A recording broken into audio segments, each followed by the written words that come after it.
오늘은 제가 보험 설계사로 일하면서 만난 아주 특별한 고객님의 이야기를 전해드리려 합니다. 그분은 올해 70세의 멋진 노신사셨고 그분과의 만남은 제 마음을 아주 깊이 울렸습니다.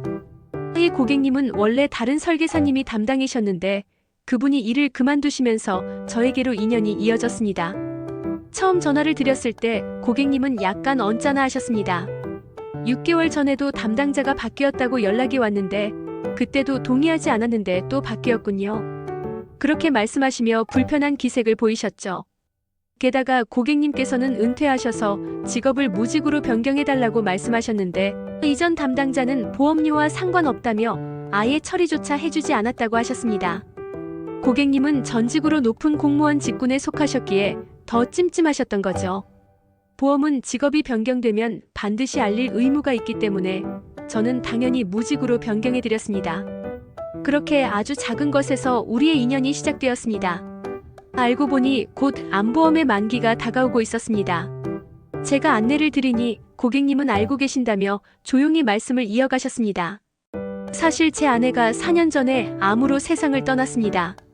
그 말의 순간 숨이 멎는 듯 했습니다. 조심스럽게 여쭤봤습니다. 혹시 어떤 암이셨나요? 그 순간 고객님의 눈시울이 금방 붉어지더니 손수건을 꺼내 눈물을 닦으셨습니다. 아내분은 약사셨는데 대장암 3기로 발견이 너무 늦어 결국 간과 폐까지 전이가 되었고 끝내 하늘나라로 가셨다고 하셨습니다. 2년 동안 항암 치료를 받으면서 참 많이 고통스러우셨지만 마지막은 그래도 편안히 가신 것 같다고 이야기하는 내내 고객님의 눈물은 멈추지 않았습니다. 그뿐만이 아니었습니다. 아내분이 투병하시던 중에 어머니도 췌장암 말기 판정을 받으셨고 한 달도 채 넘기지 못하고 돌아가셨다고 했습니다. 아버님 역시 암으로 세상을 떠나셨다고. 고객님은 그렇게 주변에 사랑하는 분들을 모두 암으로 떠나보내셨던 겁니다. 그날 저는 고객님의 마음속 깊은 슬픔을 처음으로 보게 된 것 같았습니다. 남들 앞에서는 드러내지 못했던 아내분과 어머니에 대한 그리움, 그 모든 것을 난생 처음 만난 저에게 쏟아내신 겁니다. 결국 저도 참지 못했습니다. 30대인 제가 70세의 노신사와 함께 카페 한켠에서 눈이 퉁퉁 붓도록 펑펑 울었습니다.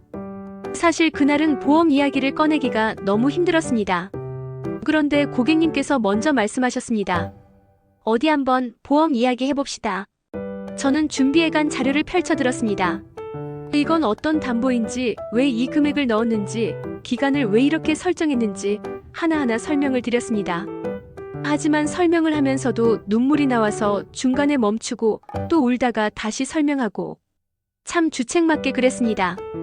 그럼에도 불구하고 고객님은 아무런 질문도 하지 않으셨습니다. 그저 조용히 제 이야기를 들으시더니 바로 가입을 해주셨습니다. 저는 너무 감사했습니다. 그리고 동시에 큰 책임감을 느꼈습니다. 그날의 계약은 단순히 보험 계약이 아니라 제 인생의 소중한 인연이 하나 더 늘어난 순간이었기 때문입니다. 보험 설계사로 일하다 보면 늘 복잡한 생각이 듭니다.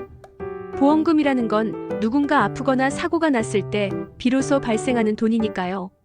생각지도 못하게 아팠을 때 큰돈이 들어가지 않도록 막아주는 게 보험의 역할이지만 그 안에는 늘 고통과 아픔이 함께 존재합니다.